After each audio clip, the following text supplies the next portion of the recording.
Vamos lá, eu gosto, né, muito assim de mitologia, da historicidade, histórias, né, histórias da história. Então eu gosto muito de vir aí, né, trazendo esse gancho para a gente chegar no assunto principal. Então hoje nós vamos falar aí sobre o esporte na visão da saúde mental e bem-estar. Então é assim, para quem gosta de história, né, a mitologia dentro da psicanálise é muito importante para a gente poder entender aí, fazer aí um casamento aí com o que acontece, né, com o que aconteceu. Lá na Antiga Grécia, 4 grandes festivais religiosos, eles eram celebrados através de quê? Jogos esportivos. Os píticos, né, que era ali dedicado ao deus Apolo, eram realizados ali dentro do santuário, ali ao lado do santuário de Delfos. Os istmicos, né, que eram realizados ali no santuário de Corinto, né? Corinto, não falei Coríntios, foi Corinto, e dedicado ali ao deus dos mares, Poseidon. Os nemeus, né, realizados em Nemeia, ali no santuário de Zeus, e a ele eram dedicados. E por fim, os olímpicos, que eram realizados em Olímpia e também dedicado a Zeus. Hércules, segundo ali a mitologia grega, ele é considerado o fundador dos Jogos Olímpicos. Ele era filho de Zeus, mas ele era um mortal. Então Hércules, ele foi ali desafiado pela deusa Hera a cumprir 12 trabalhos que foram ali considerados irrealizáveis. Hércules, após conseguir realizar esse penoso trabalho, ele decidiu comemorar o feito, inaugurando os Jogos Esportivos em homenagem ao seu pai, Zeus. Veja ali aonde que eu estou querendo chegar com essa história. Hércules, ele era mortal e seu pai imortal. Então, o que eu quero dizer é que todos nós estamos ali ligados a nossas famílias, né? Por um laço, por um amor muito profundo. E por esse amor, as crianças, elas estão prontas a sacrificar a tudo. Porque se soubéssemos isto, nós compreenderíamos as crianças. Elas até estão ali prontas a sacrificar as suas vidas se pensarem que vão ajudar os pais com isso. Ou seja, querem ser como os seus pais. Assim como Hércules queria ser um imortal igual ao pai, as crianças hoje elas querem, né, ser como os pais. E esta é a razão porque podemos ali observar que em certos sistemas sociais, digamos assim, classes sociais, crenças, então nós temos aí também as classes não tão favoráveis, as pessoas, os filhos, eles não ousam fazer melhor do que os seus pais. Podemos chamar isso de uma crença, né?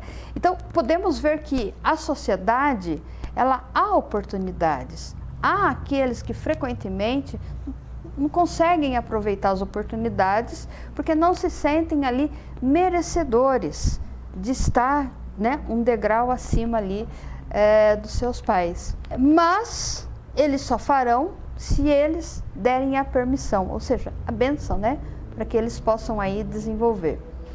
Porque eles pensam assim, se eles fizerem melhor que os seus pais, ele vai provar, né, o quanto ele é bom, né? E assim, essa obediência, essa crença aos seus pais faz com que a criança ela se sente ali submissa, ela está se auto-sacrificando, ela está querendo ser vista, ser amada, ser desejada. Mas se alguém dizer assim, eu vou provar que eu sou melhor, né, em pouco tempo vai falhar.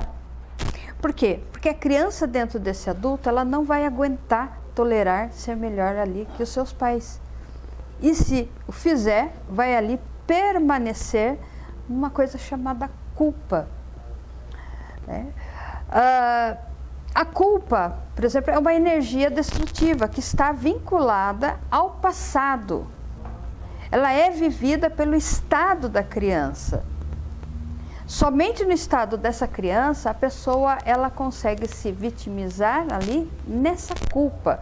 Ela se auto-exclui, ela tem vergonha, ela se boicota, ela pensa não ser ali merecedora e ela se esconde ali em nós ali e dos relacionamentos gerais. Essa criança ela não consegue ir para frente, porque o adulto, por exemplo, que vive aqui no presente, ele não sente culpa. Por quê? Porque ele teve uma segurança ali dentro desse bojo familiar.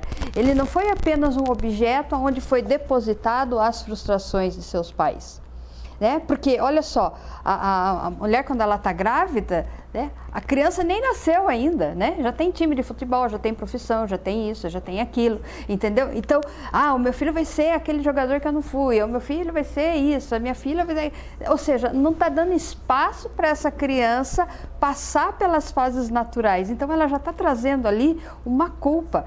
Dentro do estudo de Otto Rank, quando ele fala da psicoembriologia, ele explica, né, referente a isso, é um peso para a criança, né, já com essa responsabilidade por alguma coisa que os pais não fizeram, ou um fracasso, ou alguma coisa assim, tá? Bom, se a gente analisar bem, essa criança com toda essa responsabilidade e o medo desse fracasso, ela vai o quê? Ela vai se recolher.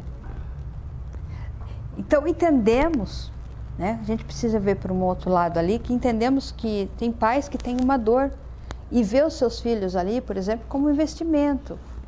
E querem investir, tipo essa criança um startup, né?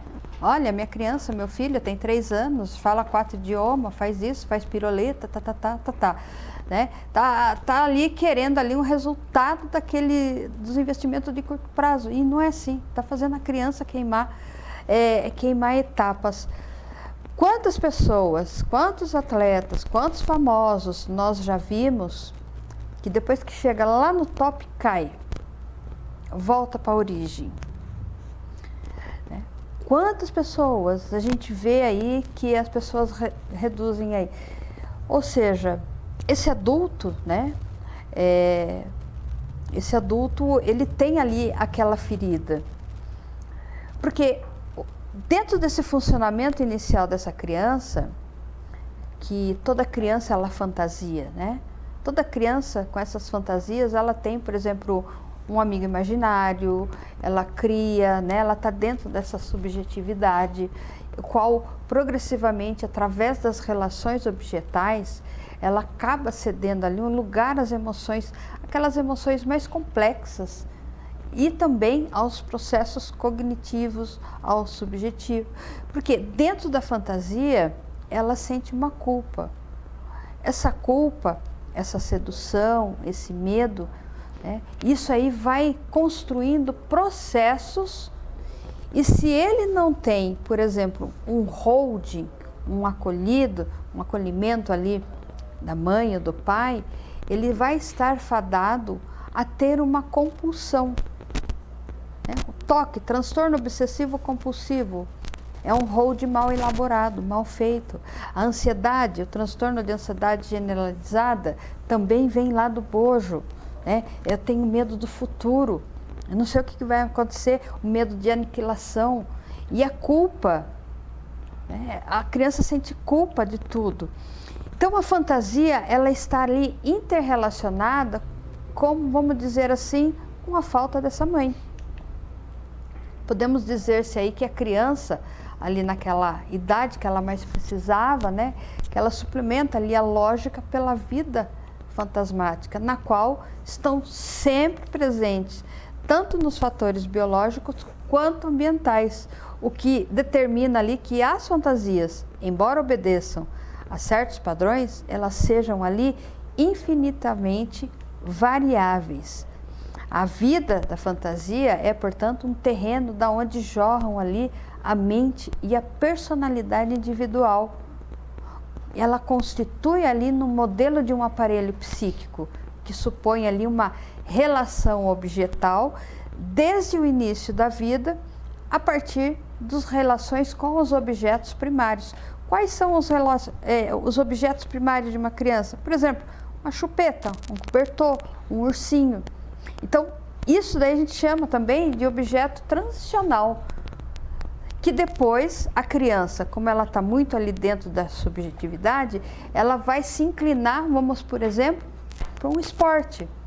Ela vai ter mais habilidade cognitiva, ela vai ter mais percepção das coisas como funcionam. Pode existir uma falta ali?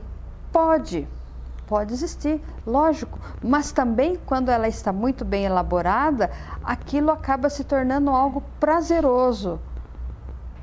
Por quê? Porque os objetos ali transicionais, ela foi internalizada de uma forma bem positiva. Tá?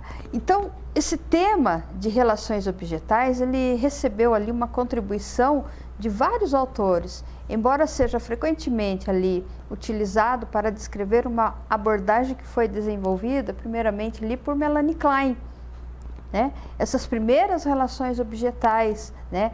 Com a mãe, com o irmão, com tudo isso. Bom, Valquíria, você está falando um monte de coisa que não tem nada a ver com nada. Claro que tem, porque nós estamos falando de psique.